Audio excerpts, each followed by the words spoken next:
تو ایک تو کچھ چیزیں ایسی ہیں جو ہیں ہی کیا حرام، کچھ چیزیں اختلافی ہیں، حدیث میں واضح نہیں ہے. ابھی کیکڑا ہے، جھینگا ہے، یا اس طرح کے سمندر کی مخلوق، ابو حنیفہ رحمہ اللہ کہتے ہیں نہیں کھاؤ، ناجائز ہے. امام شافعی کہتے ہیں کھا لو. اس میں پھر فقہا کا اختلاف آ جاتا ہے. اس میں پھر ہم یہ کہتے ہیں بھائی ایک فقہ کو فالو کرو، دوسرے پہ طنز نہ کرو، یا احتیاط کے پہلو کو اختیار کر لو. اور کچھ چیزیں ایسی ہیں جو بال اتفاق قرآن نے ان کو واضح کر دیا، حدیث نے بتا دیا کہ یہ حلال نہیں ہے. کتا، بلی، سور اور یہ جو پوٹ پٹانگ چیزیں آج غیر مسلم کھا رہے ہیں، ذبح کیے بغیر کھانا جائز نہیں ہے. یہ پابندیاں جو خدا کو غلام سمجھے گا وہ ان پابندیوں کو مانے گا. آزاد نہیں ہم. انہی حلال میں یہ بھی ہے کہ بعض دفعہ چیز حلال ہوتی ہے، جس طریقے سے حاصل کیا ہے وہ طریقہ حلال نہیں ہے، یہ اس میں بھی پابندیاں لگا دی. چوری کا پیسہ آپ نے کمایا، اس سے آپ زمزم خرید کے پی رہے ہیں، مدینہ کی کھجوریں خرید کے کھا رہے ہیں، تو کیا حلال ہو جائیں گی؟ یار بول لو، میں بھی تو بول ہی رہا ہوں. ہو جائیں گی حلال؟ نہیں ہوں گی. ہمارے جاننے والے مسجد کا پیسہ چوری کرتے ہی عمرے پہ چلے گئے، وہ الحمدللہ عمرہ کیا انہوں نے. لوگ کر رہے ہیں، بہنوں کی وراثت کھا کے حج بھی ہو رہے ہیں، عمرے بھی ہو رہے ہیں. تو یہ حج بھی مقبول نہیں ہے، عمرے بھی مقبول، اس لیے کہ آپ نے جو سورس آف انکم تھی وہ کیا تھی؟ وہ غلط تھی. مشرکین مکہ بیت اللہ کی پوری تعمیر اس لیے نہیں کی کہ حلال پیسہ ختم ہو گیا تھا ان کے پاس، اتنی عقل ان میں بھی تھی. تو اب کیا مسئلہ ہے؟ یہ کچھ چیزیں حلال ہو ہی نہیں سکتی. کچھ ہے کہ طریقہ، سود بھی حرام ہے اسلام میں. اللہ میاں نے کہا احل اللہ البیع، بزنس کرو حلال ہے، لیکن بزنس میں سود والا طریقہ اگر ہوگا، غیر مسلم کہتا ہے کوئی اس میں مسئلہ نہیں ہے. مشرکین مکہ نے اعتراض یہ کیا تھا کہ بھئی آپ کسی کو 1 کروڑ روپے دے کے 10 لاکھ اس پہ فار ایگزامپل پروفٹ لیتے ہیں، تو ہم جب ادھار پہ چیزوں کو خریدتے بیچتے ہیں تو بھی تو اسی طرح ہی پروفٹ ہوتا ہے. سمجھ رہے بات؟ مثال کے طور پر یہ بوتل ذرا دکھائیں. یہ بوتل فار ایگزامپل کتنے کی چل رہی ہے آج کل؟ 50 روپے کی بوتل ہے. اب یہ 50 روپے کی بوتل میں کہتا ہوں کیش پہ 50 کی ہے، ادھار پہ یہ 60 کی ہے. ادھار پہ کتنے کی ہے؟ 60. آپ نے اسی وقت طے کر لیا بھائی میں ادھار والی پیمنٹ پہ لوں گا، پیسے کل دوں گا، 60 روپے دوں گا، اسی وقت طے ہو گیا، کنفیوژن نہیں ہے، طے ہو گیا، یہ جائز ہے بالکل. مشرکین نے کہا یہی 50 روپے پہ ہم 10 روپے جب سود پہ لیتے ہیں تو یہ حرام کر دیا تمہارے خدا نے، اور وہی قسطوں کا جب ہم کرتے ہیں تو وہ کیا ہے؟ حلال ہے. تو یہ کھوپڑی میں آنے والی بات نہیں. تو قرآن نے یعنی ان میں فرق کیا ہے؟ تو قرآن نے کوئی لمبی چوڑی حکمتیں نہیں بیان کی. قرآن نے کا فرق یہ ہے کہ ایک کو اللہ نے حلال کیا ہے اور ایک کو کیا کیا ہے؟ حرام. یہ فرق ہے، بہت بڑا فرق. جو خدا کو مانے گا وہ اس بحث میں نہیں پڑے گا کہ اس کا نتیجہ کیا ہے. وہ کہے گا بھائی جس خدا نے قسطوں پہ بزنس کو حلال کر دیا، اس نے سود پہ بزنس کو کیا کر دیا ہے؟ حرام کر دیا. تو بس ہمارے لیے کافی ہے. جو غلام ہوتا ہے وہ نہیں اس سے آگے پوچھتا. آج ہماری لبرل خواتین سے جب بات کی جائے پردہ فرض ہے تو کتنی لمبی چوڑی تقریریں، بھائی اصل تو نگاہوں کا پردہ ہوتا ہے. ارے ہم نے بھی بڑی پردے والیاں دیکھی ہیں، اوپر سے برقعے ہوتے ہیں، اندر سے ان کی حرکتیں ہمیں پتہ ہے. ارے بھائی اصل تو دل ہے. بھائی جو غلام ہوگا نا، جب اللہ نے عورت کو کہہ دیا کہ جب گھر سے باہر نکلیں تو جسم پہ پردہ ہونا چاہیے، اور نامحرم اور محرم کی اللہ نے قرآن میں فہرست بیان کی ہے. جس سے نکاح ہو سکتا ہے وہ نامحرم ہے، جس سے زندگی میں کبھی نکاح نہیں ہو سکتا وہ محرم ہے، اس سے پردہ نہیں ہے. جس سے زندگی میں کبھی بھی نکاح ہو سکتا ہے اس سے پردہ ہے. تو غلام کا کام آگے بحث میں پڑھنا نہیں ہے. سمجھتے ہو کہ نہیں سمجھتے؟ آج کل ایک نیا قانون آیا ہے، اب زیادہ میں گہرائی میں نہیں جاتا، وہ جو LGBT ٹائپ کی بیہودہ چیزیں ہماری سوسائٹی میں لائے جا رہے ہیں. اسلام نے الاؤ کیا، خدا نے اجازت دی. اس بھائی فیلنگ، مجھے یہ والی فیلنگ ہے تو وہ والی فیلنگ ہے. اللہ میاں نے آپ کو اگر غفار پیدا کیا ہے تو آپ ساری زندگی غفار ہی رہیں گے. جمیلہ بننے کی کوشش نہ کریں. آپ آج آ رہے ہیں فیس بک پہ، پہلے ان کا نام وسیم تھا، آج کل پہلے محمود نام تھا، محمودہ رکھ لیا انہوں نے نام. بھائی یہ نہیں ہے، یہ نیچر چینج نہیں کر سکتے آپ. گورا تو کنفیوز ہے نا، وہ تو ٹینشن میں کہ یار میں کروں کیا. وہ قانون بنا رہے ہیں، ہمیں تو کوئی ٹینشن ہے. تو خدا کے غلام میں اس نے ہمارے لیے اخلاقیات کا دائرہ کھینچ دیا کہ اس سے آگے جانے کی اجازت نہیں آپ کو. میں جلدی سے بات کو سمیٹ کے ختم کرتا ہوں. تو ہم نے جب مان لیا نا کہ معبود ہے تو اس کا مطلب ہمارا خدا سے رشتہ ہے. اب ہمیں اس سے پوچھنا پڑے گا. تو الف لام میم میں اللہ نے کلمے کو ثابت کر کے نا پورے حکام دیے ہیں کہ یہ بھی کرنا ہے، یہ نہیں کرنا، یہ کرنا ہے، یہ نہیں کرنا، یہ کرنا ہے، یہ نہیں کرنا. پوری تفصیل ہے جو آپ علماء سے سنتے رہتے ہیں. اللہ تشرکوا باللہ شیئا، اللہ کے ساتھ شریک نہ کرو. وبالوالدین احسانا، ماں باپ کو اولڈ ہاؤس میں جمع نہ کراؤ. گورے کے پاس قرآن نہیں ہے، اس نے ماں باپ کا حل کیا رکھا ہے؟ یار بوڑھے ہو گئے، ٹینشن ہے، گورنمنٹ نے ادارے بنائے ہوئے، وہاں رکھو، اچھا لائف کو ان کو انجوائے کرنے دو، اور یہ ہمیں بھی لائف کو انجوائے کرنے دیں. قرآن نے کیا کہا؟ جس کو بوڑھے والدین ملے، حدیث میں آتا ہے، حدیث بھی قرآن ہی کی تشریح ہے، جس کو بوڑھے والدین ملے اس نے ان کی خدمت کر کے اپنے اوپر جنت کو واجب نہ کر لیا، اس پر اللہ کی لعنت کہ اتنا بہترین جنت کا آپشن اس نے ضائع کر دیا. یہاں ڈیفینس ہے, یہاں کتے پالنے کا بڑا رواج آ رہا ہے. ڈیفینس میں جو ہے نا شو کے لیے کتے بہت پالے جا رہے ہیں. معذرت کے ساتھ, اسلام میں کتا پالنا جائز بولو نہیں ہے. گورے پالتے ہیں, ان کو پالنے دیں یار. صرف حفاظت کے لیے رکھ سکتے ہو آپ, اگر ضرورت ہے حفاظت کی, یا شکار کے لیے رکھ سکتے ہیں آپ, شو کے لیے, دل بہلانے کے لیے نہیں رکھ سکتے. انگریزوں میں جو کتے پالنے کا رواج آیا نا, جب ان کے فیملی سسٹم تباہ ہوا ہے, بچے مارکیٹ سے کیا ہو گئے, شارٹ, تو دل بہلانے کے لیے جانور رکھنے پڑے ان کو. تو یہ ڈیفenس والوں سے میری ایک گزارش ہے کہ کتے کو جب اللہ نے ایک حکم دے دیا تو چھوڑ دو یار. لوگ کہتے ہیں وفادار ہے, تو وفاداری سے فائدہ اٹھانے کی اجازت دی ہے, شکار کرو نا اس سے, حفاظت کے لیے ضرورت ہے تو رکھو, وفاداری ہے تو جانور نا. دیکھو جانور میں اچھی کوالٹی اس کی اپنی سوچ سے نہیں ہوتی, اسی وجہ سے اس کو ثواب نہیں ملتا. اس میں وفاداری کے سافٹ ویئر انسٹال ہوئے ہوئے ہیں, وہ بے وفا بن ہی نہیں سکتا. یہ خوبی نہیں ہے کتے کی کہ آپ اس سے محبت کرنا شروع کر دو. انسان وفادار بنے پھر محبت کرو, کیونکہ وہ بے وفا بھی بن سکتا ہے اور وفادار بھی, اپنے اختیار سے وفا کر رہا ہے, اس سے محبت ہوگی اولاد میں جو آپ کی اولاد وفا کرتی ہے. کتا تو اس میں تو سافٹ ویئر ایسے انسٹال ہو گئے ہیں, وہ بے وفائی کر ہی نہیں سکتا, تبھی اس کو نہ ثواب ملتا ہے.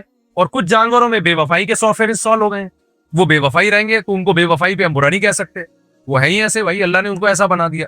تو جانور ہے, فیملی ممبر بنانے کی اجازت نہیں ہے. جانور ہے, آپ حفاظت کے لیے رکھیں, کام لیں اس سے. نبی نے فرمایا جس نے کتا پالا روزانہ اس کی نیکیوں میں سے ایک قیراط کم ہوتا رہے گا, نیکیاں ضائع ہوتی رہیں گی. شکار کے لیے جیسے پیرٹس پالے ہوئے ہیں, پرندے پالے ہوئے ہیں, ان کی حفاظت کے لیے رکھنا ہے, یا کوئی سیکیورٹی کا مسئلہ ہے, پھر کتے سونگ کے بتا دیتے ہیں کہ سسرال والے آ رہے ہیں کہ یا دوسرے لوگ آئے ہیں, پہلے سے کتوں کو پتا ہوتا ہے, ٹھیک ہے نا, تو سالے والوں کو ڈرانے کے لیے رکھے ہوئے ہیں, وہ ایک الگ بات. تو جلدی جلدی میں اپنی بات کو سمیٹ کے ختم کرتا ہوں. تو ہم مانتے ہیں کہ وہ ہمارا معبود ہے, یعنی ہم نے اس کی غلامی کرنی ہے, لیکن اس نے بتا دیا کہ میں تم پر اتنے مشکل احکام نہیں ڈالوں گا کہ تم اس کو برداشت نہ کر سکو. میں یہ کروں گا کہ بری چیزوں کو ناجائز کر دوں گا, اچھی چیزوں کو لیگل کر دوں گا, جائز کر دوں گا. زنا حرام کر دیا, نکاح کو اس نے کیا کر دیا, صرف حلال نہیں کیا, پیغمبروں کی سنت بنا دیا اس نے.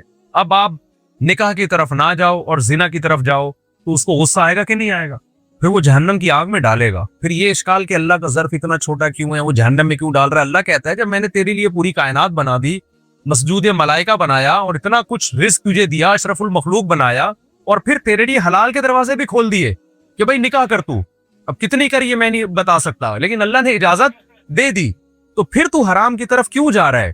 حق بنتا ہے کہ نہیں بنتا اللہ کا, پھر وہ سزا دے گا. اس نے کہہ دیا کہ دنیا کے ہر مذہب میں عبادت ہوتی ہے, کوئی پتھروں کے سامنے جا کے جھک رہا ہے, کوئی کہاں آگ کی پوجا کر رہا ہے. اللہ نے کہا تم نے کس کی عبادت کرنی ہے, خدا کی. اس کا طریقہ بتا دیا, 5 ٹائم نماز ہوگی. اس جیسی عبادت خدا کی قسم دنیا میں کسی مذہب کے پاس نہیں ہے. یہ خود اس کی علامت ہے کہ یہ محمد صلی اللہ علیہ وسلم نے بنائی نہیں ہے عبادت, یہ کوئی اور ذات ہے جو سکھا رہی ہے.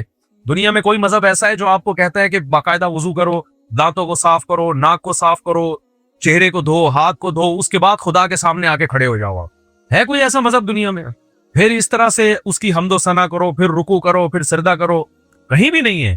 پھر اس نے کہہ دیا کہ اس عبادت میں کیا ہے, پورے سال میں 1 مہینہ میرے لیے کھانا پینا چھوڑنا ہے, زندگی میں 1 دفعہ میرے گھر کی زیارت کرنی ہے, اور اسی کی عبادت میں ہے کہ جو بڑھنے والا مال ہے اس میں سے 2.5% سال میں 1 دفعہ کس کو میرا ٹیکس ہے جو کس کو دینا ہے, غریبوں میں بانٹ دینا. کوئی بتاؤ کوئی غلط حکم اس میں نظر آ رہا ہے؟ کتنا تھوڑا سا رکھ دیا 2.5% یار, وہ بھی سال میں. اس سے زیادہ گورنمنٹ ہم سے نچوڑ لیتی ہے پورا, اور ریٹرن میں دیتی کچھ نہیں ہے. یہ گٹر دیے ہیں جو ڈھکن لیس گٹر ہیں, دیکھ لو نا, ڈھکن لیس گٹر ہے. ہم کس کے غلام ہیں بھائی؟ اللہ کے غلام. اچھا, لوگ اکثر یہ سوال کرتے ہیں یار ہم اس میں لگے رہیں گے تو ہم تو ترقی سے پیچھے رہ جائیں گے. گورا ان سب باتوں سے آزاد ہو کے خلاؤں میں سفر کر رہا ہے, اور ہم ابھی تک اسی میں یہ زنا ہے, یہ نہ کرو, ماں باپ کو اولڈ ہاؤس میں جمع نہیں, ان کے قدموں میں جنت تلاش کرو, شراب نہ پیو, سود نہ کھاؤ, 5 ٹائم نماز پڑھو, کتے نہیں پالو. ابے ان چکروں میں کیا رکھا ہے؟ گورا کہاں سے کہاں پہنچ گیا. تو خوب اچھی طرح یہ سمجھ لیں کہ گورا شراب پی کے یہاں سے وہاں نہیں پہنچا ہے, ابا کو اولڈ ہاؤس میں جمع کرانے سے نہیں پہنچا. وہ جس کام سے پہنچا ہے اس کام سے اللہ تھوڑی روک رہا ہے آپ کو. وہ محنت کر کے اسٹڈی کر کے پہنچا, تو اسٹڈی سے کسی نے روکا آپ کو؟ بھائی نہیں ہے بات میرا خیال. بلکہ حدیث میں تو ترغیب ہے, المؤمن القوی احب الی اللہ من المؤمن الضعیف. طاقتور مومن اللہ کو کمزور سے زیادہ محبوب ہے. طاقت صرف جسمانی تھوڑی ہوتی ہے, سائنس ٹیکنالوجی کی طاقت بھی ہوتی ہے, اور معاشی طاقت بھی ہوتی ہے. صحابہ میں ارب پتی صحابہ بھی تھے, بڑے بڑے بزنس تھے ان تھے. نبی نے ان کو تو نہیں کہا کہ تم نے اتنا پیسہ کیوں کمایا ہوا ہے. ٹھیک ہے بھائی, کمایا ہوا ہے, اچھی بات ہے. 400 گھوڑے کہا جاتا ہے حضرت عثمان نے ایک جہاد میں دیے. تو 400 گھوڑے اس زمانے کی لینڈ کروزر تھی ایک گھوڑا، تو 400 گھوڑے جس کے پاس تھے جو انہوں نے صرف ڈونیٹ کیے ہیں، تو آپ بتاؤ کہ ہوں گے کتنے ہیں؟ تو نبی نے تو ان کو نہیں کہا کہ میرے گھر میں تو 40 دن چولہا نہیں جلتا اور تم اتنا کروڑوں کا بزنس کر رہے ہو. کہیں بھی نہیں ملتا کہ بزنس اسلام میں کیا ہے، حرام ہے، جتنا مرضی کماؤ بھائی. تو ترقی سے آپ کو اسلام نہیں روک رہا، انسان کا بچہ بنانے کا حکم دے رہا ہے کہ انسان کا بچہ بن کے ترقی کرو. گورے نے سارا فوکس کر دیا ترقی کو، جس کی وجہ سے ان کا جو سوسائٹی میں تباہ ہوئی ہے، سوسائٹی فطرت سے بغاوت، خدا کو اپنی زندگیوں سے نکال دیا. تو ہمیں ایک پہلو تو ان کا نظر آ رہا ہے ترقی، مریخ اور چاند کی باتیں. دوسرا پہلو جو انتہائی خطرناک ہے وہ ہماری نظروں سے اوجھل ہے، جس کی میں صرف ایک چھوٹی سی مثال دوں گا. اتنی ترقی کر کے بھی خودکشیوں کا ریشو سب سے زیادہ اس کنٹری میں ہے جو سب سے زیادہ ترقی یافتہ ہے. اس کا مطلب کوئی بہت بڑا ٹیکنیکل فالٹ ہے، کوئی بہت بڑا فالٹ ہے کہ جو سب کچھ ہو کے بھی کیا ہو رہا ہے، جو انسان کا ایک مقصد ہے خوشیاں ملے اس کو، وہ پھر بھی نہیں مل گی. تو یہ قرآن کا میرے بھائی پیغام تھا. تو آج سے توبہ کرو. پہلا تو یہ عزم کرو ہم کس کے غلام ہیں، اللہ کا. اچھا، کلمے کا آخری مطلب یہ کہ معبود بھی صرف وہی ہے، اس کے علاوہ کوئی نہیں ہے. وہی ہے، معبود تو ہے لیکن ہے بھی صرف وہی، اس کے علاوہ ہم کسی کو نہیں مانتے معبود ہونے میں. یہ 4 پیغام اس کلمے میں اللہ نے ہمیں دیے ہیں. تو اپنی زندگیاں اس پیغام کے مطابق لانے کی کوشش کریں. اللہ مجھے بھی عمل کی توفیق عطا فرمائے اور آپ حضرات کو بھی عمل کی توفیق عطا فرمائے. کانسیپٹ کلیئر نہیں ہوا تھا، آپ کو کتنی شادیاں کر سکتی ہیں آپ نے بتایا. یہ کہہ رہے ہیں کانسیپٹ کلیئر نہیں ہوا تھا کہ کتنی شادیاں اسلام میں کر سکتے ہیں. آپ کا نام کیا ہے؟ بلال بھائی پوچھ رہے ہیں. تو بھابھی ان سے خود ہی الجھ لیں بعد میں. بلال بھائی پوچھ رہے ہیں کتنی شادیاں کر سکتے ہیں. بلال رحمت اللہ یہ پوچھ رہے ہیں کتنی شادیاں بس. تو آپ تو میرڈ ہیں نا ماشاء. ہاں تو بس وہ اب آپ کو گھر جا کے پتا چلے گا کہ آپ کتنی کر سکتے. ویسے تو صرف 4 کر سکتے ہیں، اس سے زیادہ کی اجازت نہیں. ابھی ان کے کہنے سے اجازت کی ضرورت ہے اس میں. دیکھیں پورا بیان ایک طرف اور اب بات کیا چل رہی ہے. یہ اقبال بھائی پوچھ رہے ہیں سالے صاحب، یہ پوچھ رہے ہیں کہ بیوی سے اجازت کی ضرورت ہے یا نہیں. وہ پورے بیان کا اب لوگ مجھے کہتے ہیں ہر وقت مفتی صاحب شادیوں پہ بات کرتے ہیں. آپ تو بتا دیں. تو اقبال بھائی نام بتا. سارے صاحب اقبال بھائی پوچھ رہے ہیں کہ بیوی سے اجازت ضروری ہے. دیکھو اگر بیوی سے اجازت ضروری ہو تو پھر تو کوئی بھی نہیں کر سکتا. کیا خیال ہے؟ تو اللہ تعالیٰ سے دعا ہے کہ اللہ تعالیٰ ہمیں سمجھنے کی، عمل کی توفیق عطا فرمائے، اور جو یہاں قرآن پڑھا گیا اس کی برکتیں اللہ نصیب کرے. اس گھر میں بھی اللہ اپنی خصوصی رحمتیں اور برکتیں نازل کرے اس قرآن کی برکت سے. اللہ تعالیٰ ہمیں سمجھنے کی، عمل کی توفیق عطا فرمائے. وما علینا الا البلاغ. بہت اچھی بات. یہ بھی معجزہ ہے نا قرآن کا. کام پڑھتے ہیں بتاؤ کیوں کام پڑھتے ہیں؟ اسکول کے نام بتاؤ. جی انٹلیکس. اچھا مولانا عبدالستار صاحب والا. یہ فادر. اچھا بھی اللہ تعالیٰ مبارک کرے جی آپ کو. بہت یہ چھوٹے بھائی اگر جب ہاتھ لو السلام. یہی بیٹھے اللہ اکبر لا الہ الا. دعا کر لیتے ہیں. الحمدللہ رب العالمین والعاقبۃ للمتقین والصلاۃ والسلام علی رسولہ الکریم وعلی آلہ وصحبہ اجمعین. اے اللہ جو کچھ کہا سنا اس میں کمی کوتاہیوں کو معاف فرما. اس میں جو حق بات ہوئی اللہ ہم سب کو اس پر عمل کی توفیق عطا فرما. اے اللہ جو قرآن یہاں پڑھا گیا ہے اپنے دربار میں اس کو قبول فرما. اے اللہ اس کے حلال کو حلال سمجھنے کی، اس کے حرام کو حرام سمجھنے کی توفیق عطا فرما. اے اللہ اس قرآن کی برکتیں اس گھر کو بھی نصیب فرما، اس علاقے کو بھی نصیب فرما، پورے شہر کو نصیب فرما. جن بچوں نے قرآن پڑھا ہے اللہ ان کے پڑھنے کو قبول فرما. اس قرآن کو ان کے والدین کے لیے اور جن استاذوں سے انہوں نے قرآن سیکھا ہے اللہ ان استاذوں کے لیے بھی صدقہ جاریہ بنا. اے اللہ جو ہمارے مرحومین اور اس مجمع میں جتنے لوگ بیٹھے ہوئے ہیں ان کے جو بھی مرحومین دنیا سے جا چکے ہیں اللہ تو ان سب کی مغفرت فرما. جو بھی بیمار ہیں اللہ تو اپنے فضل سے ان سب کو شفاء کامل عاجل عطا فرما. جو بے روزگار ہیں اللہ تو ان کو کشادہ رزق حلال نصیب فرما. جس کی جو جائز مراد ہو اللہ اس کی مراد کو پورا فرما. ریان صاحب نے پشاور سے پوچھا ہے جی کچھ لوگوں کا کہنا یہ ہے کہ دعا کے بعد ہاتھوں کو منہ پر نہیں پھیرنا چاہیے، اس بارے میں رہنمائی فرما دیجیے. اس بارے میں ہمارے پاس حدیث موجود ہے، سنن ترمذی کی حدیث ہے. حضرت عمر بن خطاب رضی اللہ عنہ سے روایت ہے رسول اللہ صلی اللہ علیہ وسلم سے اذا رفع یدیہ فی الدعاء لم یحطہما حتی یمسح بہما وجہہ، اور دوسری روایت میں لم یردہما حتی یمسح بہما وجہہ، کہ آپ صلی اللہ علیہ وسلم جب دعا کے لیے ہاتھ اٹھاتے تو اپنے چہرے پر جب تک ہاتھ پھیر نہ لیتے تو ہاتھ نیچے نہ کرتے. روایت اگرچہ ضعیف ہے لیکن اس کے مطابعات اور شواہد اس روایت کے موجود ہیں جس کی وجہ سے قابل قبول ہے. اور مسئلہ کوئی اتنی اہمیت کا حامل بھی نہیں ہے کہ اس کے لیے کوئی بہت زیادہ مضبوط حدیث چاہیے، لیکن اس سے اتنا ہو جاتا ہے کہ اگر کوئی یہ عمل کرتا ہے تو اس کو بدعت نہیں کہا جائے گا اور غیر ثابت شدہ عمل نہیں ہے یہ۔ کیا فرض نماز کے بعد امام کا ہاتھ اٹھا کر اجتماعی دعا کرنا اور مقتدیوں کا آمین کہنا درست ہے؟ اگر کوئی شخص امام کے ساتھ اجتماعی دعا میں شریک نہ ہو اور اپنے اذکار کرتا رہے یا اٹھ کر چلا جائے تو کیا حکم ہے؟ ابو عبیدہ۔ دیکھیے، فرض نماز کے بعد جو ہمارے بر صغیر میں مساجد میں ائمہ حضرات کا دعا کا ایک معمول ہے، یہ ہمیں نبی صلی اللہ علیہ وسلم سے اس کا ثبوت نہیں ملتا۔ یہ بات تو صحیح احادیث میں بہت کثرت سے ہے کہ نمازوں کے بعد، فرض کے بعد دعا قبول ہوتی ہے، یہ تو کئی احادیث میں ہے۔ تو لیکن اس سے فرض سے مراد کیا ہے؟ کیونکہ دوسری حدیث میں آتا ہے، صحیح حدیث میں، کہ نبی صلی اللہ علیہ وسلم فرض نماز کے بعد صرف اللہم انت السلام والی دعا کے بقدر بیٹھتے تھے، پھر اٹھ جاتے تھے۔ تو علماء نے تطبیق یوں دی ہے کہ فرض نماز کے بعد صرف اللہم انت السلام پڑھا جائے، پھر سنتوں کے بعد دعا مانگی جائے، اور وہ دعا بھی کیا ہے؟ وہ وظائف ہیں، کیونکہ ایک حدیث کی تشریح دوسری حدیث سے ہوتی ہے۔ حدیث میں آتا ہے نمازوں کے بعد دعائیں قبول ہوتی ہیں، لیکن وہ دعائیں خود نبی نے کیسے مانگی ہیں، صحابہ نے کیسے مانگی ہیں؟ تو ہمیں نہیں ملتا کہ نبی صلی اللہ علیہ وسلم فرائض کے بعد ایسے ہاتھ اٹھا کے دعا مانگا کرتے تھے اور صحابہ پیچھے آمین آمین کہتے تھے، ایسا نہیں ملتا ہمیں حدیث میں، نہ فقہ میں ملتا ہے، کہیں بھی نہیں ہے۔ ظاہر ہے حدیث میں نہیں ہے تو فقہ میں بھی نہیں ہے، کیونکہ فقہ تو قرآن و حدیث ہی سے مرتب کیا گیا ہے۔ تو اس لیے ہمیں جو دعائیں ملتی ہیں وہ وظائف ہیں، یعنی نبی نے آیت الکرسی پڑھی، اللہم لا مانع لما اعطیت ولا معطی لما منعت ولا ينفع ذا الجد منک الجد، مخصوص الفاظ کی دعائیں ہیں جو ہاتھ اٹھائے بغیر ہیں۔ تو اس لیے فرض نماز کے بعد صرف اللہم انت السلام پڑھنا چاہیے، پھر سنتیں پڑھیں، پھر یہ مخصوص وظائف پڑھیں۔ اور اگر کسی نے فرض نماز کے بعد ہی سارے وظائف پڑھ لیے تو بھی گنجائش ہے اس کی، بعض علماء اس کے بھی قائل ہیں۔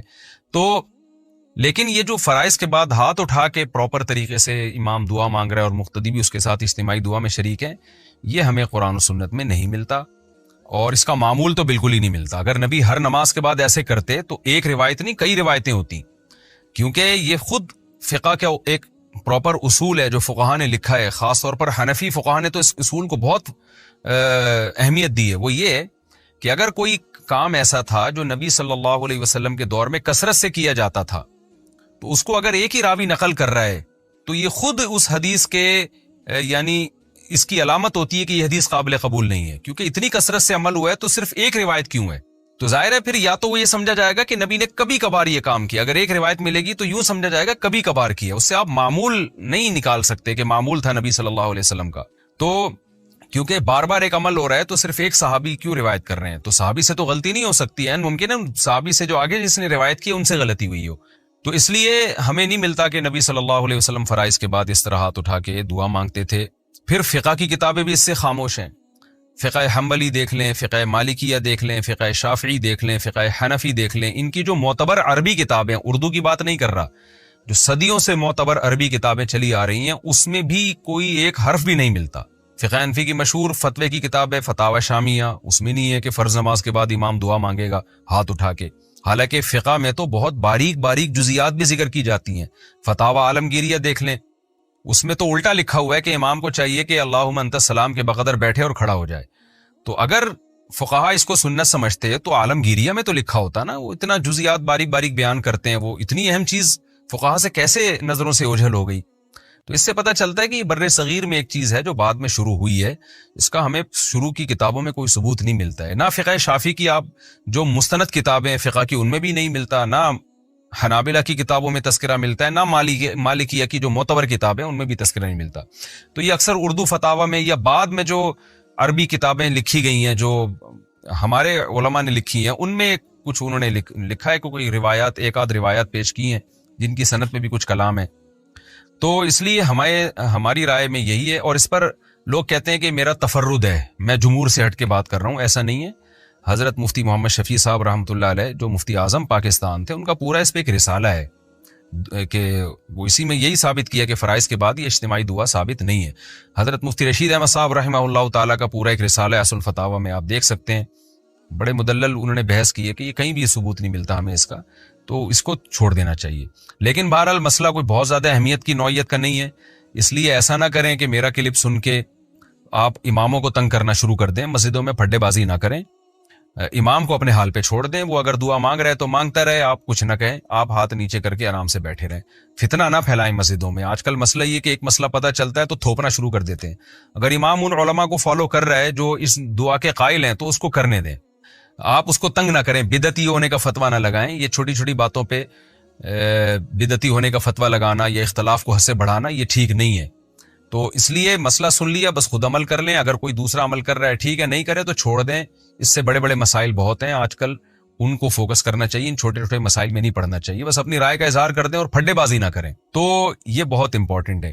باقی یہ کہ آپ کو کیا کرنا چاہیے، آپ ہاتھ نیچے رکھ کے بیٹھے رہیں یا اپنا وظیفہ پڑھتے رہیں، ذکر کرتے رہیں، اپنا ہاتھ نیچے رکھ کے بیٹھے رہیں، یہ بھی ٹھیک ہے، اٹھ کے نہ جائیں آپ۔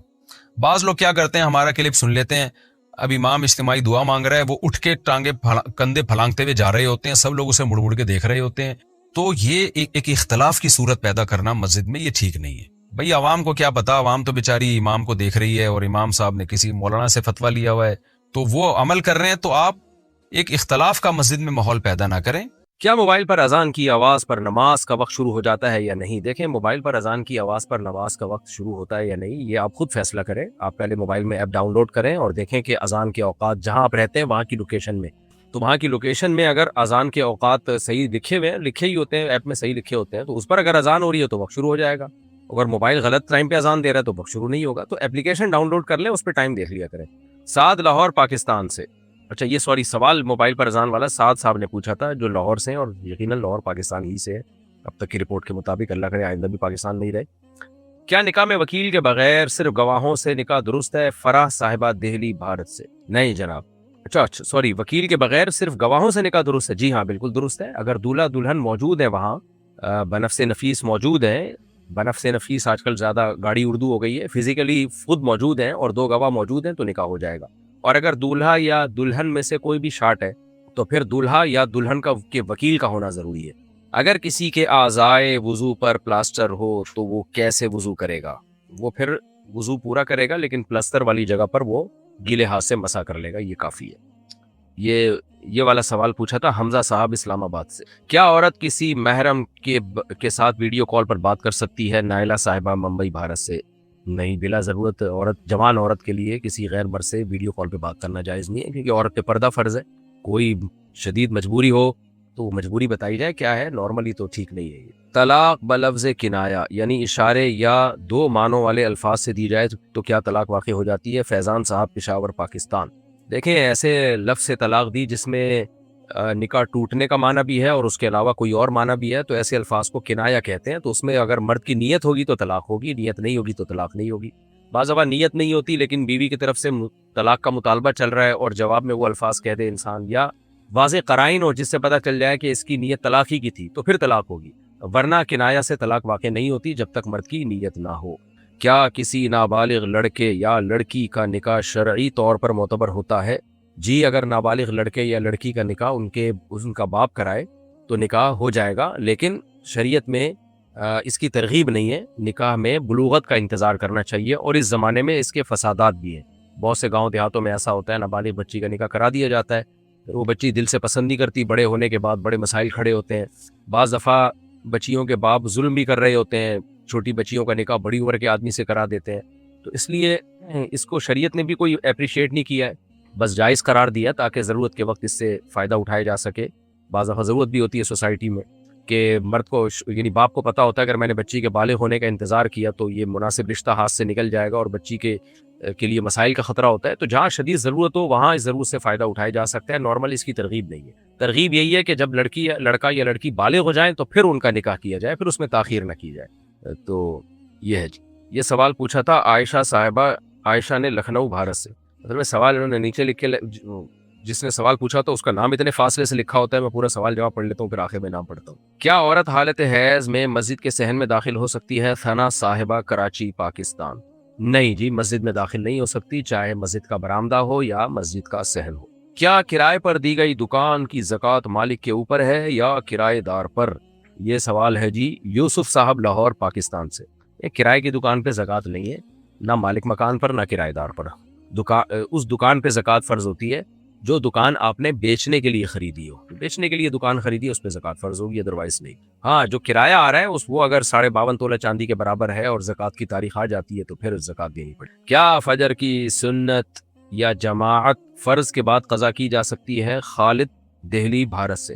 جی فرض کے بعد قضا کرنے کا ہمیں حکم ہے، یعنی نبی صلی اللہ علیہ وسلم سے ثابت ہے، لیکن بات کا مطلب کیا ہے؟ فوراً بعد نہیں بلکہ اشراق کے وقت میں، جیسے کہ عبداللہ بن عمر رضی اللہ تعالیٰ عنہ سے یہ بات ثابت ہے کہ تو میں چونکہ یہاں پر ان شارٹ مسائل کا جواب دیتا ہوں، اس لیے کبھی موقع ملا تو اس حدیث کا ریفرنس بھی انشاءاللہ شیئر کر دوں گا۔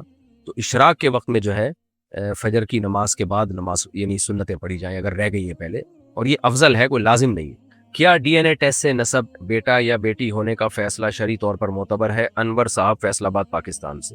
نہیں جناب، اس کی وجہ یہ ہے کہ شریعت نے بچے کے نسب میں کوشش کی ہے کہ حتی الامکان اس کو ثابت النسب قرار دیا جائے، اور اس تکلف میں پڑھنے کی اجازت نہیں ہے کہ یہ ڈی این اے سے ثابت ہے بھی یا نہیں ہے۔ اور اس کی دلیل صحیح ہے بخاری کی حدیث الولد للفراش، آپ کی بیوی کے ہاں جب بچہ پیدا ہوگا تو وہ آپ ہی کا ہوگا، اس میں یہ نہیں آپ کو اجازت کہ آپ ڈی این اے سے ٹیسٹ کریں میرا ہے بھی یا نہیں ہے، چاہے حقیقت میں وہ زنا ہی سے پیدا کیوں نہ ہوا ہو۔ اس پر میں کئی بار بیان بھی کر چکا ہوں، کچھ کم علم لوگوں کو اعتراضات بھی ہوئے تھے، ان کے بھی میں جوابات دے چکا ہوں۔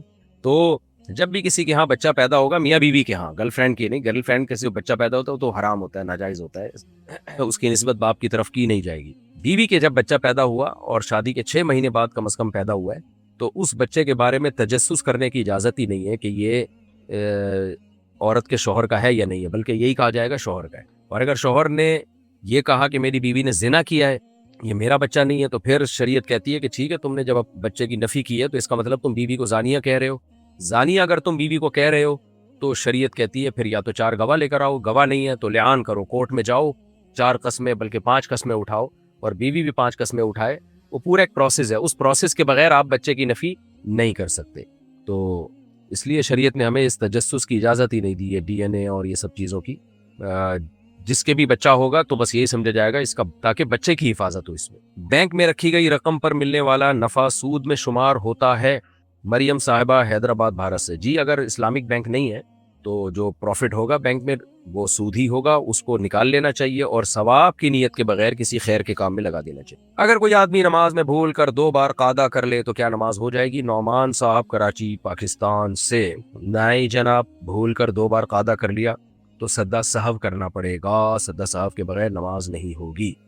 کیا کوئی عورت مسجد میں مردوں کے پیچھے نماز کی امامت کر سکتی ہے؟ نہیں جناب، یہ بشرا صاحبہ دہلی بھارت سے پوچھتی ہیں۔ نہیں جی، عورت مردوں کے پیچھے نماز کی امامت تو نہیں کر سکتی، البتہ اقتدا کر سکتی ہے، یعنی مردوں کے پیچھے اگر وہ پردے میں کھڑی ہو جائے تو وہ بھی امام کی اقتدا میں نماز پڑھ سکتی ہے۔ کیا انٹرنیٹ پر موجود قرآن پاک کی تلاوت کو ثواب کی نیت سے سننا کافی ہے؟ زہیب صاحب اسلام آباد سے۔ جی انٹرنیٹ پر موجود اگر قرآن ہے آپ ثواب کی نیت سے سنیں تو انشاءاللہ اس میں آپ کو ثواب ملے گا۔ کافی کا مطلب کافی تو نہیں ہے، آپ کو ویسے بھی کسی قاری سے سن لینا چاہیے، یعنی اور نماز میں تو ہم سن ہی رہے ہوتے ہیں امام سے، لیکن ثواب ملتا ہے، انٹرنیٹ پہ بھی سننے میں ثواب ملتا ہے، وہ بھی تو قاری ہی پڑھ رہا ہوتا ہے، کوئی انٹرنیٹ خود تھوڑی پڑھ رہا ہوتا ہے۔ اگر وضو کے دوران کسی جگہ پانی نہ پہنچے اور نماز ہو جائے تو بعد میں کیا حکم ہوگا؟ ندا صاحبہ پٹنہ بھارت سے۔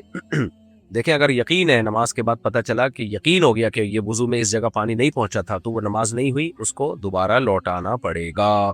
کیا موجودہ دور میں تصویری شناخت یعنی آئی ڈی کے بغیر نکاح یا شہادت قابل قبول ہے؟ سلمان صاحب کراچی پاکستان سے۔ جی ہاں، شرعی طور پر آئی ڈی یا تصویر کی ضرورت نہیں ہے، شرعی طور پر نکاح کے لیے بس اتنا کافی ہے دولہا دلہن کا پتہ ہو کہ یہ کون ہے، ان کے والد کے نام لیا جائے، اور اگر دولہا بنفس نفیس موجود ہے تو نام لینا بھی ضروری نہیں، اشارہ کر دینا بھی کافی ہے کہ اس کا نکاح میں پڑھا رہا ہوں۔ کیا عورت کو شوہر کی اجازت کے بغیر ملازمت کرنے کی اجازت ہے؟ سحر صاحبہ کوچی بھارت سے۔ نہیں جناب، عورت کو شوہر کی مرضی کے بغیر جاب کرنے کی قطعاً اجازت نہیں ہے۔ ہاں البتہ شوہر خود بھی نفقہ نہ دے رہا ہو، اس کا بنیادی خرچہ ہی نہیں اٹھا رہا اور پھر بیوی کو جاب نہیں کرنے دے رہا تو یہ پھر زیادتی ہے کہ نہ آپ اس کا خود خرچہ اٹھا رہے ہو نہ اس کو خود جاب کرنے دے رہے ہو۔ تو بنیادی خرچہ شوہر جب اٹھا رہا ہوگا تو پھر عورت شوہر کی مرضی کے بغیر جاب نہیں کر سکتی۔ کیا ایک امام کے پیچھے فرض نماز پڑھنے کے بعد اسی کی امامت میں نفل نماز پڑھی جا سکتی ہے؟ جابر گجراوالا پاکستان سے۔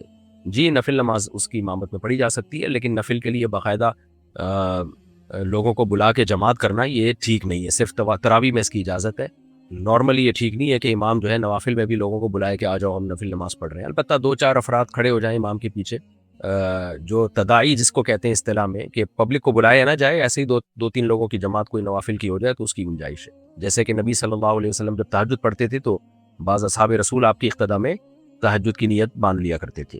کیا کافر کو وراثت میں حصہ دیا جا سکتا ہے؟ رضیہ صاحبہ دہلی بھارت سے. نہیں جناب, کافر کا وراثت میں کوئی حصہ نہیں ہے. مسلمان کا کافر کی وراثت میں حصہ نہیں, اور کافر کا مسلمان کی وراثت میں حصہ نہیں. اگر نماز کے دوران موبائل کی رنگ ٹون بجنے لگے تو کیا نماز ٹوٹ جائے گی؟ عثمان صاحب کراچی پاکستان سے. نہیں جناب, نماز نہیں ٹوٹے گی, لیکن آپ پر لازم ہوگا کہ آپ اس کو بند کریں. کیا خواتین اونچی آواز میں قرآن مجید کی تلاوت کر سکتی ہیں؟ فائزہ صاحبہ بمبئی بھارت سے. اگر کوئی غیر مرد موجود نہیں ہے, غیر محرم, تو اونچی آواز سے تلاوت کر سکتی ہے, لیکن عورت کے لیے افضل عمل, زیادہ ثواب کا عمل بہرحال یہی ہے, چاہے گھر میں محرم موجود ہوں یا نہ ہو, افضل یہی ہے کہ وہ آہستہ آواز سے تلاوت کرے. البتہ کوئی حفظ کر رہی ہو, جیسے بچیاں گھر میں حفظ کر رہی ہوتی ہیں, تو وہ پھر ظاہر ہے تھوڑی آواز سے کریں تاکہ ان کو قرآن یاد ہو جائے. اگر کسی نے وضو کیا اور موزے پہن لیے پھر وضو ٹوٹ گیا تو کیا موزوں پر مسا جائز ہے؟ طلحہ صاحب لاہور پاکستان سے. دیکھیں, موزے اگر لیدر کے ہوں یا ایسے موٹے موزے ہوں جن پر شرن مسا جائز ہو, کیونکہ یہ عام جو جرابیں ہیں ان پر مسا جائز نہیں ہے, تو وہ موزے جن پر مسا جائز ہوتا ہے, تو وہ موزے اگر کسی نے پہن لیے وضو کر کے پہنے, تو پھر اگر وضو ٹوٹ گیا تو 24 گھنٹے کے اندر اندر ان موزوں پہ مسا ہو سکتا ہے. اور سفر میں تھے تو 3 دن تک, تو وضو ٹوٹنے سے مسا باطل نہیں ہوتا, یعنی پاؤں کا دھونا واجب نہیں ہوتا, صرف مسا کرنا پڑتا ہے آپ کو. کیا مرد کے لیے سر پر مستقل ٹوپی نہ پہننا مکروہ ہے؟ کلیم صاحب بنگلور بھارت سے. یہ ٹوپی پہننا کوئی فرض واجب نہیں ہے, البتہ نبی صلی اللہ علیہ وسلم کی سنت ہے کہ آپ عام طور پر سر کو ڈھانپ کے رکھا کرتے تھے. اسی وجہ سے ہمیشہ سے علماء صلحاء کی عادت رہی ہے کہ وہ سر کو ڈھانپ کے رکھتے ہیں. تو افضل بہرحال یہی ہے کہ سر کو ہر وقت ڈھانپ کے رکھا جائے اور سر کو برہنہ نہ رکھا جائے. یہ سر کھول کے رکھنا یہ غیر مسلموں سے ہمارے ہاں یہ کلچر آیا. بہرحال کوئی فرض واجب مسئلہ نہیں ہے, افضل یہی ہے کہ سر کو ڈھانپ کے رکھنا چاہیے, لازم نہیں ہے بھارت. کیا عورت اپنے شوہر کو زکوٰۃ دے سکتی ہے؟ شازیہ صاحبہ دہلی بھارت سے. نہیں جناب, عورت اپنے شوہر کو زکوٰۃ نہیں دے سکتی. نہ اپنی اولاد کو زکوٰۃ دی جا سکتی ہے, نہ اپنے والدین, دادا دادی, نانا نانی کو زکوٰۃ دی جا سکتی ہے, نہ پوتے نواسوں کو زکوٰۃ دی جا سکتی ہے. ان کے علاوہ سب کو دی جا سکتی ہے. بہن بھائیوں کو دے سکتے ہیں, بھانجے بھتیجوں کو دے سکتے ہیں, چچا ماموں کو دے سکتے ہیں, اور خالہ پھپھو کو زکوٰۃ دے سکتے ہیں, ساس سسر کو دے سکتے ہیں, بہو کو دے سکتے ہیں, داماد کو دے سکتے ہیں, لیکن اپنے شوہر کو, میاں بیوی ایک دوسرے کو نہیں دے سکتے. کیا قرآن کی تلاوت کے بغیر سمجھے بھی ثواب کا باعث بنتی ہے؟ زین صاحب راول پنڈی پاکستان سے. جی بالکل, نبی صلی اللہ علیہ وسلم نے جو فرمایا کہ جس نے ایک حرف پڑھا اس کو 10 نیکیاں ملتی ہیں, تو آپ نے جو مثال دی ہے وہ الف لام میم کی دی ہے. تو الف لام میم تو حروف مقطعات میں سے, اس کا تو مطلب کسی کو معلوم ہی نہیں ہے. تو مثال ہی وہ دی ہے کہ بھائی جب نہیں سبھی سمجھ میں آ رہا تو بھی 10 نیکیاں ملیں گی. اللہ کا کلام ہے نا, سمجھ کے بھی پڑھنا چاہیے قرآن کو, تفسیر بھی پڑھنی چاہیے, ترجمہ بھی پڑھنا چاہیے, تاکہ پتہ تو چلے اللہ ہم سے کیا کہہ رہا ہے. اور بغیر سمجھے بھی اگر کوئی تلاوت کرتا ہے تو ثواب بہرحال اس میں بھی ملے گا. اگر کسی عورت کا شوہر گم ہو جائے اور سالوں تک واپس نہ آئے تو وہ دوسرا نکاح کب کر سکتی ہے؟ حلیمہ صاحبہ حیدرآباد بھارت سے. دیکھیں, آپ نے حیدرآباد سے مسئلہ پوچھا ہے. آپ ہندوستان میں وہاں الحمدللہ مسلمانوں کی الگ سے فیملی لاز بھی ہیں, اور صوبہ بہار میں نے جہاں تک سنا ہے وہاں علماء کی ایک کمیٹی ہے جو مسلم معاملات میں فیصلہ کرتی ہے. تو ایسی کسی کمیٹی میں کیس فائل کر دینا چاہیے, اور پھر جو بھی مسلمان جج فیصلہ کرے, یعنی وہ فیصلہ کرے گا کہ بھئی اس شوہر کا نہ ملنا ناممکن ہے, یہ مایوس ہو جائے گا, تو پھر وہ نکاح ختم کر دے گا. عدت گزار کے عورت کہیں اور نکاح کر سکتی ہے. نارملی تو جو مالکیہ سے یہ فقہ مالکیہ سے یہ رائے لی گئی ہے اس میں 4 سال ہے, لیکن بہرحال کورٹ جو بھی اس میں تحقیق کے بعد فیصلہ کرے تو وہ فیصلہ شرعی طور پہ نافذ ہو جائے گا. کیا نماز میں ہاتھ سینے پر باندھنا سنت ہے یا ناف کے نیچے باندھنا سنت ہے؟ سینے پر ہاتھ باندھنے کی ہمارے علم میں کوئی بھی حدیث نہیں ہے. کہ ابن خزیمہ کی جو روایت ہے وہ سند کے لحاظ سے کمزور ہے. اسی وجہ سے چاروں ائمہ میں میری معلومات کے مطابق جس طرح سے بالکل یہاں سینے پہ ہاتھ باندھے جاتے ہیں, اس طرح کی میری معلومات کے مطابق کوئی قول مجھے نہیں ملا. تو یا تو یہ قول ہے جیسے امام شافعی کا مذہب ہے, وہ یہاں اس طرح سے ہاتھ باندھتے ہیں, حناف اس طرح سے ہاتھ باندھتے ہیں, اور جو حنابلہ ہے وہ بھی اس طرح ہاتھ باندھتے ہیں جیسے آپ نے ائمہ حرمین کا دیکھا ہوگا, چونکہ فقہ حنبلی کو فالو کرتے ہیں تو ان کے بھی ایسے ہے. یہاں تو میرے علم میں نہیں ہے کہ کوئی روایت اس بارے میں صحیح حدیث ہو یا ہمیں ائمہ میں سے کسی کی رائے ملتی ہوئی ہے. اور مالکیہ تو ہاتھ چھوڑتے ہیں، وہ ہاتھ باندھتے ہی نہیں ہیں۔ تو ابن خزیمہ کی جو روایت ہے وہ سند کے لحاظ سے ٹھیک نہیں ہے، جس میں سینے پہ ہاتھ باندھنے کا ذکر ہے۔ اچھا بھائی، کیا مرد کا داڑھی ایک مٹھی سے کم رکھنا جائز ہے؟ نعیم صاحب دہلی بھارت سے۔ نہیں جناب، جائز نہیں ہے۔ صحیح ہے بخاری، صحیح ہے مسلم کی حدیث ہے، نبی صلی اللہ علیہ وسلم نے فرمایا اعفوا اللحى وقصوا الشوارب، داڑھی بڑھاؤ اور مونچھیں گھٹاؤ۔ داڑھی بڑھانے کا حکم ہے۔ اسی وجہ سے ہمارے ہاں جو اہل حدیث حضرات ہیں وہ تو کہتے ہیں کاٹنا جائز ہی نہیں ہے، اور کیونکہ حدیث کے ظاہر سے یہی پتہ چلتا ہے۔ عبداللہ ابن عمر رضی اللہ تعالی عنہ کا عمل تھا کہ وہ ایک مٹھی سے زائد بال کاٹ دیا کرتے تھے، اور کسی کو ان پہ اعتراض بھی نہیں ہوتا تھا۔ تو اس سے فقہاء نے استدلال کیا کہ کم سے کم ایک مٹھی بڑھانا لازم ہے۔ تو اگر کسی نے حدیث کے ظاہر کو لینا تو پھر تو اہل حدیث کی رائے کو لے کہ کاٹنا جائز ہی نہیں ہے، لیکن لوگ الٹا اجتہاد کر رہے ہوتے ہیں کہ لیبل حدیث کا لگا رہے ہوتے ہیں اور کہتے ہیں ایک مٹھی سے کم کاٹنا بھی جائز ہے، کیونکہ حدیث میں کہا ہے کہ ایک مٹھی داڑھی رکھو۔ بھائی حدیث میں تو علی الاطلاق ہے کہ بڑھاؤ، تو اس کے حساب سے تو آپ کو اہل حدیث کی رائے کو فالو کرنا چاہیے کہ بڑھاؤ، جو اگر حدیث کو دیکھنا ہے۔ یہ تو فقہاء نے گنجائش دے دی کہ ایک مٹھی تک بھی بڑھا لیا تو کافی ہے۔ تو یہ وہ اجتہاد ہو رہا ہوتا ہے جو خواہش نفس کی بنیاد پہ ہوتا ہے کہ آپ حدیث میں وہ تبدیلی کر رہے ہیں جو آپ کو پسند آ رہی ہے۔ تو اس میں دو قول ہیں، ایک قول تو وہی ہے جو جمہور کا قول ہے کہ ایک مٹھی سے زائد آپ کاٹ سکتے ہیں، دوسرا قول یہ ہے جو اہل حدیث جس پر عمل کرتے ہیں کہ نہیں بھائی آپ کاٹنا جائز ہی نہیں، آپ بڑھاؤ بس اس کو۔ ان دونوں قولوں میں سے کسی قول کو لیا جائے گا، اور یہ جو تیسرا قول نکالا ہوا ہے آج کل کے کچھ اسکالرز نے کہ ایک مٹھی سے زیادہ چھوٹی بھی کر سکتے ہیں، اس پہ کوئی دلیل نہیں ہے، کیونکہ بڑھانے کا حکم ہے نا، تو بڑھانا رکھنا اور بڑھانے میں فرق ہے۔ حدیث میں یہ تھوڑی داڑھی رکھو، حدیث میں اعفوا اللحى بڑھاؤ اس کو، تو کوئی تو لمٹ ہوگی نا بڑھانے کی، یعنی کم سے کم تو کوئی تو لمٹ ہوگی۔ تو یہ جو کٹانا ہے کہ ایک مٹھی سے کم، یہ تو کسی کی بھی رائے نہیں ہے، اور اگر ہو بھی تو اس رائے کا کوئی اعتبار نہیں ہے۔ قرآن و سنت کے خلاف اگر کسی کی رائے ہے تو اس کی کوئی شرعی حیثیت نہیں ہے۔ ہونا یہ چاہیے نبی صلی اللہ علیہ وسلم کے حکم کو دل و جان سے فالو کرنا چاہیے بس۔ تو آج کل کے جو اسکالرز نئی نئی چیزیں لا رہے ہیں، تو ان کی رائے پر عمل کر کے آپ قیامت میں اللہ کو مطمئن نہیں کر سکتے، آپ اللہ کو مطمئن نہیں کر سکتے۔ اللہ کہے گا کہ میرے نبی کی حدیث بھی تھی اور اتنے بڑے بڑے مجتہدین اسلاف کا عمل بھی تھا تمہارے سامنے، تم نے وہ چھوڑ کر چند لوگوں کی رائے کو تم نے کیوں فالو کیا؟ کیا کسی مسلمان کو مرحوم کہنے کے بجائے مرحومہ کہنا گناہ ہے؟ سمینہ صاحبہ کراچی پاکستان سے۔ بھائی مرحوم مرد کو کہا جاتا ہے، مرحومہ عورت کو کہا جاتا ہے، میں سوال سمجھا نہیں آپ کا۔ کیا بیوی شوہر کی اجازت کے بغیر نفلی روزہ رکھ سکتی ہے؟ خدیجہ صاحبہ بمبئی بھارت سے۔ اگر شوہر گھر میں موجود ہو تو پھر شوہر کی اجازت کے بغیر عورت نفلی روزہ نہیں رکھ سکتی، اور اگر گھر میں شوہر موجود نہیں ہے یا شوہر نے صبح نکلنا ہے اور رات کو گھر میں آنا ہے تو سارا دن بیوی گھر میں ہی ہے تو پھر بھی وہ نفلی روزہ رکھ سکتی ہے۔ اگر شوہر منع بھی کرے تو اطاعت لازم نہیں ہے۔ وجہ اس کی ہے کہ شریعت نے عورت کو نفلی روزہ رکھنے سے اس لیے منع کیا ہے شوہر کی اجازت کے بغیر کہ عین ممکن ہے شوہر کے دل میں اس سے جو ملاپ ہے اس کی خواہش پیدا ہو، تو روزے سے ہوگی تو مرد اپنی خواہش نہیں پوری کر سکے گا، تو اس کا پھر نقصان ہوتا ہے کہ ایگریسو ہو جاتا ہے آدمی، یا گناہ کی طرف اس کی طبیعت جا سکتی ہے۔ تو اس لیے شریعت نے منع کیا کہ شوہر جب گھر میں موجود ہو تو عورت اس کی مرضی کے بغیر نفلی روزہ، یعنی بیوی مرضی کے بغیر نفلی روزہ نہ رکھے۔ اور اس لیے بھی منع کیا ہے کہ گھر میں موجود ہوگا، اس سے کوئی کام ہوگا، کوئی جائز کام بھی یعنی جو مباح کام ہے، تو گھر میں رہتے ہوئے تو عورت پر لازم ہے کہ وہ شوہر کی اطاعت کرے۔ تو اگر شوہر نے یعنی بعض دفعہ کوئی کام ہوتا ہے تو گھر میں بیوی نفلی روزے سے ہوگی تو وہ نہیں، جائز چیزوں میں بھی اس کی اطاعت نہیں کر پاتی پوری طور پر۔ تو اس لیے جب شوہر گھر میں موجود ہو تو پھر عورت پر لازم ہے کہ وہ شوہر سے پوچھے بغیر روزہ نہ رکھے۔ سفر میں یا صبح چلا جاتا ہے ڈیوٹی پہ، شام کو آتا ہے، پھر اگر شوہر منع کر رہا ہے کہ نفلی روزہ نہ رکھو تو بلا وجہ کی یہ ڈھیٹ پن ہے، اس کو عبادت سے روکنا ہے، تو پھر ایسی صورت میں اطاعت شوہر کی لازم نہیں ہوگی۔ جیسے دبئی میں ہے شوہر اور وہاں سے بیگم کو فون کر کے کہہ رہے ہیں نفلی روزہ نہ رکھو، بیوی کہہ رہی کیوں روک رہے ہو بھائی، وجہ کیا ہے؟ کوئی وجہ نہیں، میں تمہارا میاں ہوں اس لیے کہہ رہا ہوں۔ یہ خامخواہ کی ایک ضد ہے۔ تو یہ ایسی صورت میں عورت پر اطاعت لازم نہیں ہوگی، کیونکہ عورت کو بھی ثواب کی ضرورت ہے، اس کو بھی عبادت کی ضرورت ہے، تو اللہ سے تعلق بنانے کی ضرورت ہے، تو سب سے پہلے تو اللہ ہے نا۔ اچھا بھائی، کیا نابالغ بچے کے جھوٹ پر والدین کو گناہ ہوگا؟ عدنان صاحب سوات پاکستان سے۔ جی اگر وہ جھوٹ بولتا ہے اور والدین اس کو جھوٹ بولنے پر تنبیہ نہیں کرتے، اس کو نصیحت نہیں کرتے، ایسے ہی چھوڑتے ہیں کہ ہاں بیٹا اور پھینکا کرو لمبی لمبی، بعض دفعہ ایسا ہوتا ہے، بچہ جھوٹ بول رہا ہوتا ہے، ماں باپ ہنستے ہیں، ہاں ماشاءاللہ کتنی بڑی فلم ہے، دیکھا ہمارا بچہ بچپن سے ہی فلم پیدا ہوا ہے، ہم نے تو بہت بعد میں جا کے یہ جھوٹ سیکھے تھے، یہ بچپن سے ہی جانتا ہے، ایسے اپریشیٹ کر رہے ہوتے ہیں، ہنس رہے ہوتے ہیں، تو پھر یہ ماں باپ کو بھی گناہ ہوگا، بلکہ بچے کو نہیں ہوگا، صرف ماں باپ ہی کو ہوگا، نابالغ بچے کو تھوڑی گناہ ملتا ہے۔ تو لیکن اگر وہ تربیت کی کوشش کر رہے ہیں پھر بچہ جھوٹ بولتا ہے تو پھر انشاءاللہ گناہ نہیں ہوگا۔ کیا جمعہ کی نماز کے بغیر باقی 4 فرض ظہر کی نماز ادا کرنا جائز ہے؟ راحیل دہلی بھارت سے۔ لیکن جب جمعے کی نماز ہو گئی تو ظہر کی نماز ساقط ہو گئی، اب ظہر کی نماز نہیں ہوگی، تو یہ ہوگا کہ جمعے کی بعد 4 سنتیں موقدہ پڑھی جاتی ہیں، وہ ظہر کی نماز نہیں ہے، وہ ویسی جمعے کی سنتیں ہیں۔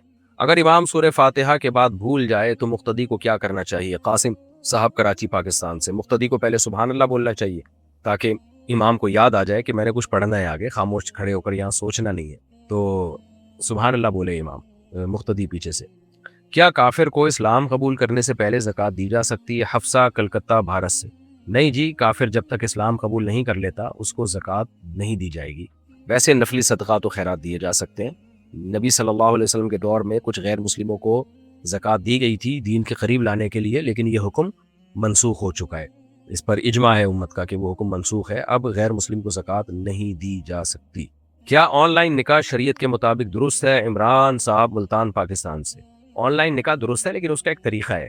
آن لائن ایجاب و قبول نہیں ہو سکتا کہ ادھر سے قبول ادھر سے قبول، تو ادھر ایسا نہیں ہوگا، بلکہ گواہ اس مجلس میں موجود ہوں گے جہاں نکاح ہو رہا ہے۔ آن لائن آپ وکیل بنا دیں گے قاضی صاحب کو کہ آپ میری طرف سے میرا نکاح پڑھا دیں، میں آپ کو اجازت دے رہا ہوں۔ اس لیے آن لائن جب بھی نکاح کرنا ہو تو جو صحیح علماء ہیں ان سے پوچھ کے کریں طریقہ، یا انہی سے کہہ دیں کہ وہ نکاح پڑھا دیں۔ ایسے نہیں ہو جائے گا کہ فون کیا یا ویڈیو کال پہ ہاں جی میں نے تمہیں قبول کیا، وہ دلہن ویڈیو کال پہ کہہ دے ہاں جی میں نے بھی قبول کیا، ایسے نہیں ہوگا۔ کیا عورت کو اپنے شوہر کی کمائی کا حساب پوچھنے کا حق ہے؟ نادیہ صاحب دہلی بھارت سے۔ جی عورت پوچھ سکتی ہے، آگے پھر شوہر کی ہے پھر کیا ہے کہ وہ بتائے یا نہیں بتائے، تو یہ آپس کے تعلقات پر ہے۔ بعض دفعہ وہ خطرہ ہوتا ہے میں نے بتا دیا تو میں کچھ بچا ہی نہیں سکوں گا، اپنی ماں بہنوں پہ نہیں خرچ کر پاؤں گا، صدقہ خیرات نہیں کر سکوں گا، بیگم صاحبہ تو سارے ہی ہتھیا لیں گی مجھ سے، گھر میں لڑائی ہوں گی۔ تو اور بعض دفعہ بیوی اتنی پیاری ہوتی ہے، اتنی اچھی نیک شریف شرفا ہوتی ہے کہ آدمی کہتا ہے میں ساری دولت بھی اس کے قدموں میں ہر مہینے کی تنخواہ بھی لا کے رکھ دوں گا، تو یہ مجھے کہے گی کہ میں نے اس میں سے اتنا خرچہ ہے، یہ آپ اپنی اماں کو دیں یا آپ اپنی بہنوں کو دیں یا آپ صدقہ کریں یا آپ خیرات کریں۔ تو یہ میاں بیوی کی میوچل انڈرسٹینڈنگ پر ہے کہ بیوی کس ٹائپ کی ملی ہوئی ہے آپ کو۔ اچھا بھائی، کیا مرد کو سونے کی انگوٹھی پہننا جائز ہے اگر وہ خالص نہ ہو؟ زبیر صاحب کراچی پاکستان سے۔ سونے کی انگوٹھی اگر خالص نہیں ہے تو دیکھا جائے گا کھوٹ کتنی ہے اس میں، کھوٹ زیادہ ہے سونا کم ہے تو پہن سکتے ہیں، اگر سونا زیادہ ہے کھوٹ کم ہے تو نہیں پہن سکتے۔ اگر کوئی شخص بھول کر کھا لے اور سمجھ لے کہ روزہ ٹوٹ گیا اور جان بوجھ کر کھا لے تو کیا حکم ہے؟ ہمایوں لکھنؤ بھارت سے۔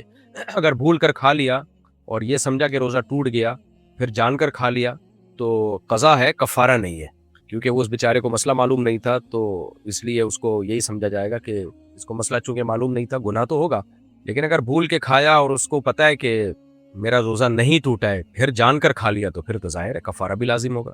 کیا خواتین ایک دوسرے کے ساتھ پردے کے بغیر رہ سکتی ہیں؟ عاتقہ صاحبہ لاہور پاکستان سے۔ دیکھیں عورت کا بھی ایک دوسرے کے ساتھ پردہ ہے، لیکن اتنا سخت پردہ نہیں ہے جتنا غیر مرد کے ساتھ ہے، تو عورت کو عورت سے جو ہے وہ باقی جسم کا جتنا بھی حصہ ہے، سینہ ہے اور کمر ہے، پھر یہ جو راند کے ناف سے لے کے گھٹنے تک، یہ سب ایریا چھپانا فرض ہے عورت کو عورت سے، یعنی عورت کسی عورت کے سامنے اپنا پیٹ ظاہر نہیں کر سکتی، کمر نہیں کھول سکتی اس کے سامنے، اور اپنے جو سطر ہے وہ ظاہر نہیں کر سکتی ہے۔ تو آج کیا ہو رہا ہے کہ ویکس کروانے کے لیے خواتین بیوٹی پارلر جاتی ہیں، پورا جسم اس کے سامنے کھول دیتی ہیں، رانے تک کھول دیتی ہیں، حرام اور کبیرہ گناہ ہے۔ تو عورت ناف سے لے کے گھٹنے تک کا جو ایریا ہے وہ کسی عورت کے سامنے بھی قطعاً نہیں کھول سکتی، اسی طرح کمر کا بھی حصہ بھی جو ہے۔ تو بے شرمی آ رہی ہے ہماری سوسائٹی میں، غیر مسلموں سے ہم یہ ساری چیزیں سیکھ رہے ہیں، شرم و حیا ختم ہوتی جا رہی ہے۔ البتہ عورت کے سامنے سر کے بال کھول سکتی ہے، کلائیاں کھول سکتی ہے، پنڈلیاں کھول سکتی ہے، ان چیزوں کا پردہ نہیں ہے عورت کا عورت سے، لیکن پھر بھی افضل یہی ہے کہ وہ چھپائے، کیوں کھول رہی ہے بلا وجہ، کیوں ظاہر کر رہی ہے اس کے سامنے۔ کیا نابالغ لڑکی کا کیا ایک عورت ایک وقت میں 2 مردوں کی بیوی بن سکتی ہے؟ سلمہ صاحبہ ممبئی بھارت سے۔ نہیں اللہ استغفر اللہ، یہ نہیں ہو سکتا، قطعاً نہیں ہو سکتا۔ جب ایک مرد کے نکاح میں ہے تو دوسرے مرد سے اس کا نکاح کسی صورت میں نہیں ہو سکتا، بلکہ وہ مرد اگر چھوڑ دیتا ہے تو عدت کے دوران بھی نکاح نہیں ہوگا، عدت گزارنی پڑے گی۔ کیا نابالغ لڑکی کا نکاح ولی کی مرضی کے بغیر اس کی اجازت کے ہو سکتا ہے؟ علی صاحب اسلام آباد سے۔ یعنی نابالغ لڑکی کا نکاح ولی کی مرضی کے بغیر نہیں جی، نابالغ لڑکی کا نکاح اس کی ولی کی مرضی کے بغیر نہیں ہو سکتا۔ کیا دوران نماز موبائل کا جواب دینا جائز ہے؟ رافع صاحب سیالکوٹ پاکستان سے۔ نہیں جائز نہیں ہے، جواب دے دیا تو گناہ بھی ہوگا اور نماز بھی ٹوٹ جائے گی۔ کیا ایک مسلمان ڈاکٹر ہندو یا عیسائی مذہب کے مریض کو علاج کے دوران دینی نصیحت کر سکتا ہے؟ تابش صاحب کراچی پاکستان سے۔ کر سکتا ہے اگر نفع کی امید ہو، نفع کی امید نہ ہو پھر نہیں کرنی چاہیے، کیونکہ وہ پھر غیر مسلم اس سے غصہ کرتے ہیں اور ناراض ہو جاتے ہیں اور اس کا خطرہ ہوتا ہے اسلام سے اور زیادہ دور نہ ہو جائے۔ تو مصلحت اور حکمت کو سب سے پہلے پیش نظر رکھنا چاہیے۔ کیا عورت کا بغیر محرم حج یا عمرے پر جانا جائز ہے؟ سلمہ صاحبہ فیصل آباد کراچی سے۔ نہیں، جائز نہیں ہے۔ کیا مسجد میں موبائل پر ویڈیوز دیکھنا گناہ ہے؟ حسان کوچی بھارت سے۔ مسجد کو ان چیزوں سے بالکل پاک رکھنا چاہیے، کیونکہ جب آپ موبائل پہ ویڈیو دیکھ رہے ہوں گے تو بعض دفعہ یوٹیوب پہ بیہودہ وہ آ جاتی ہیں، کوئی اشتہار چلنے لگتے ہیں۔ آپ اگر شارٹ ویڈیوز دیکھ رہے ہیں تو لڑکیوں کی بیہودہ ویڈیوز آ جاتی ہیں، میوزک آ جاتا ہے۔ اس لیے مسجد کو جو ہے ان چیزوں سے حتی الامکان دور رکھنا ہی اسی میں عافیت ہے۔ کیا امام کے پیچھے سورہ فاتحہ پڑھنا ضروری ہے؟ یحییٰ صاحب لاہور پاکستان سے۔ امام کے پیچھے سورہ فاتحہ پڑھنا جائز نہیں ہے، کیونکہ نبی صلی اللہ علیہ وسلم کی صحیح حدیث ہے، من کان لہ امام فقراءۃ الامام لہ قراءۃ، جس کا کوئی امام ہو تو امام کی قراءت مقتدی کے لیے کافی ہے۔ علامہ البانی رحمہ اللہ تعالی جو ایک سلفی عالم تھے، انہوں نے اس حدیث کو صحیح قرار دیا ہے۔ دوسری بات، نبی صلی اللہ علیہ وسلم کی صحیح ہے مسلم کی حدیث ہے، انما جعل الامام لیتم بہ، فرمایا امام کو امام اس لیے بنایا جاتا ہے کہ اس کی اقتدا کی جائے، اس لیے آپ نے فرمایا اذا کبر فکبروا، جب امام تکبیر کہے تکبیر کہو، واذا قرأ فانصتوا، جب قراءت شروع کرے تو خاموش ہو جاؤ، واذا قال ولا الضالین، جب ولا الضالین کہے تو قولوا آمین، تو آمین کہو۔ تو اس میں بتا دیا کہ امام نے فاتحہ پڑھنی ہے، آپ نے صرف پیچھے آمین کہنا ہے۔ اور دوسری حدیث، یہ جو ہمارے اہل حدیث حضرات اختلافی مسئلہ ہے، اس میں شدت جائز نہیں ہے، ایک دوسرے پر کیچڑ اچھالنا اور جو ہے تمسخر کرنا جائز نہیں ہے۔ ہمارے جو اہل حدیث علماء جو یہ اکثر حدیث پیش کرتے ہیں صحیح بخاری کی کہ لا صلاۃ الا بفاتحۃ الکتاب، جو فاتحہ نہیں پڑھتا اس کی نماز نہیں ہوتی، تو ان دوسری حدیثوں کی روشنی میں اس کا مطلب یہی ہے کہ جب امام نے فاتحہ پڑھ لیا تو وہ گویا مقتدی نے بھی پڑھ لی ہے، اس کو یہ نہیں کہا جائے گا نہیں پڑھی، اس نے حکماً پڑھ لی ہے، کیونکہ میں نے پہلے جیسے حدیث پڑھی کہ من کان لہ امام فقراءۃ الامام لہ قراءۃ، کہ جس کا کوئی امام ہو تو امام کی قراءت مقتدی کے لیے کافی ہے۔ دوسری بات، صحیح ہے مسلم میں یہ حدیث پوری یوں ہے کہ نبی صلی اللہ علیہ وسلم نے فرمایا کہ من لم یقرأ بفاتحۃ الکتاب فصاعدا، یعنی لا صلاۃ، اس شخص کی نماز نہیں ہے جو سورہ فاتحہ نہیں پڑھتا اور پلس قراءت نہیں کرتا۔ تو صحیح مسلم میں یہ الفاظ یوں ہیں۔ تو اب سوال پیدا ہوتا ہے کہ اس میں تو پھر آ رہا ہے کہ قراءت بھی کرنی ہے، جبکہ مقتدی کے لیے سورہ فاتحہ کے بعد تلاوت کو کوئی بھی لازم قرار نہیں دیتا، تو اس سے صاف پتہ چلتا ہے کہ امام کی تلاوت جیسے مقتدی کے لیے کافی ہے، تو امام کی سورہ فاتحہ بھی مقتدی کے لیے کافی ہے۔ شاہ بھائی، اچھا یہ مسئلہ پوچھا تھا طلحہ صاحب، نہیں یہ یحییٰ صاحب لاہور پاکستان سے، انہوں نے پوچھا ہے مسئلہ، ایک دو نام لکھے ہوئے۔ اذان کے دوران بات کرنا کیسا ہے؟ عائشہ صاحبہ اسلام آباد پاکستان سے۔ اذان کے دوران بات کرنا ناپسندیدہ ہے، مکروہ ہے، کوئی ضرورت ہو تو بات کر سکتے ہیں، اذان کو خاموشی سے سننا چاہیے۔ جمعے کے خطبے کے دوران بات کرنا کیسا ہے؟ نعمان صاحب پشاور پاکستان سے۔ بالکل حرام ہے، ناجائز ہے، سخت منع کیا نبی صلی اللہ علیہ وسلم نے، حتیٰ کہ نبی نے یہ بھی فرمایا کہ جو بات کر رہا ہو اسے خاموش بھی نہیں کرا سکتے آپ بول کے کہ خاموش ہو جاؤ، یہ الفاظ بھی نہیں بول سکتے آپ، ہاں اشارے سے خاموش کرایا جا سکتا ہے، زبان سے نہیں بول سکتے۔ سفر کے دوران قصر نماز کب پڑھنی چاہیے؟ عمار صاحب جدہ سعودی عرب سے۔ سفر کے دوران، جب سفر کا مطلب یہ ہوتا ہے کہ آپ جس شہر میں رہ رہے ہیں اس شہر کے باہر 78 کلومیٹر آپ کا دور جانے کا ارادہ ہو، تو جب اتنا لمبے سفر کا ارادہ ہو تو شہر کی آبادی سے باہر نکلتے ہی آپ قصر نماز شروع کر دیں گے۔ کیا قرضہ لے کر قربانی کرنا درست ہے؟ رضوان دبئی متحدہ عرب امارات سے۔ اگر کسی کو 100% یقین ہے کہ میری مالی حیثیت بہت اچھی ہے، میں قرضہ ادا کر دوں گا، تو پھر جائز ہے۔ اگر کسی کو یہ خطرہ ہو کہ میری مالی حیثیت اتنی اچھی نہیں ہے، پتہ نہیں ادا کر پاؤں کہ نہیں کر پاؤں، تو پھر ناجائز ہے۔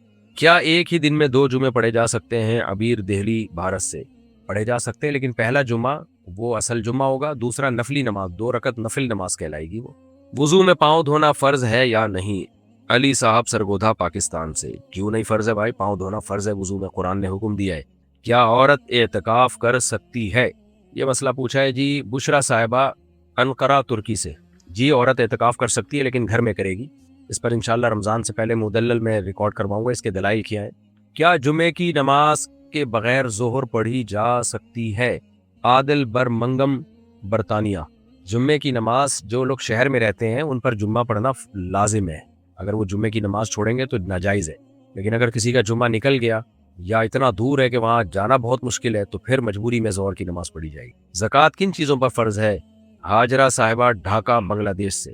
زکوٰۃ 4 چیزوں پہ فرض ہوتی ہے، سونا، چاندی اور جو کیش اماؤنٹ آپ کے پاس ہے، اور چوتھی چیز ہے مال تجارت۔ مال تجارت کا مطلب یہ ہوتا ہے کہ ہر وہ چیز جو آپ نے اس لیے خریدی تھی کہ اس کو آپ بیچ دیں گے، اور وہ نیت ابھی تک باقی ہو. تو ان 4 چیزوں پہ زکوٰۃ ہوتی ہے اور سال میں ایک دفعہ ہوتی ہے, اور ان 4 چیزوں کی قیمت اگر 52.5 تولے چاندی کے برابر پہنچ چکی. کیا بچوں کو روزہ رکھنے پر مجبور کرنا جائز ہے؟ ساجد صاحب ملتان پاکستان سے. اگر بہت چھوٹے بچے ہیں تو پھر جائز نہیں ہے, اور اگر 10 سال یا اس سے بڑا بچہ ہو چکا ہے اور اس کی صحت مند ہے, آپ سمجھتے ہیں کہ روزے کا تحمل ہوگا, تو کچھ روزے ان کو رکھوانے چاہیے.